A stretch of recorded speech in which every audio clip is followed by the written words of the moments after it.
घ्या वाळ्याचं सरबत, थंड वाटेल आणि तरतरी येईल जर अभ्यास करताना. थँक्यू माई. किती करता हो तुम्ही माझ्यासाठी. उगाच नाही करत आहे. परीक्षेत चांगले मार्क मिळाले पाहिजेत, कळलं ना. तक्रारीला अजिबात जागा नको म्हणून करते एवढं सगळं. बरं एक अर्ज लिहून दे बघू मला. अर्ज? रजेचा अर्ज. रजेचा अर्ज म्हणजे? किचन मधून मी रजा घेत आहे असा अर्ज दे. परीक्षा संपेपर्यंत अजिबात किचन मध्ये यायचं नाही. प्रवेश बंद म्हणजे बंद.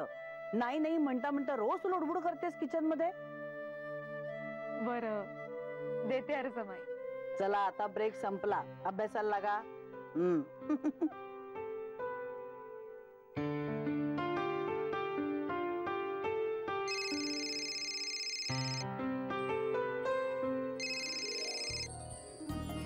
हा बोल आई, कशी आहेस?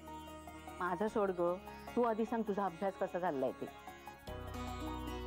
ए आई, आता ते भीती प्रकरण पळालं बरं का.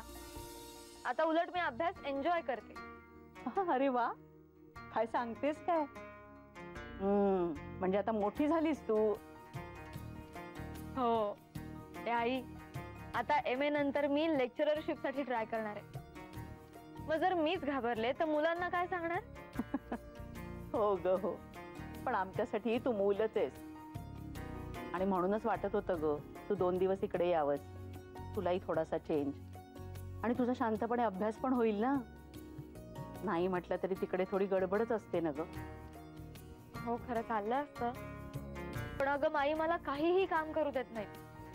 सगळं जागेवर आणून देतात, उलट मलाच कसं तरी वाटतं.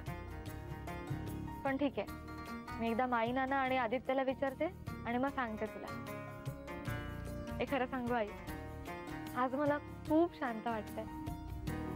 कारण चित्रा आणि मनोज सुद्धा गावाला गेलेत अण्णांकडे.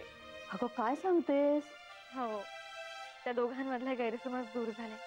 आता सगळं सुरळीत होईल, दोघेही खुश आहेत. वा वा वा, किती छान बातमी सांगितलीस ग मेघना. खरंच देवच पावला बाई. आता दोघेही जण सुखी होऊ दे. बाबांना सांग हे. हो, स्वस्थता लाभेल त्यांना. ए बरं चला, ठेवते मी, अभ्यास करते. हा हे ओके. ए मेघना ऐक ना.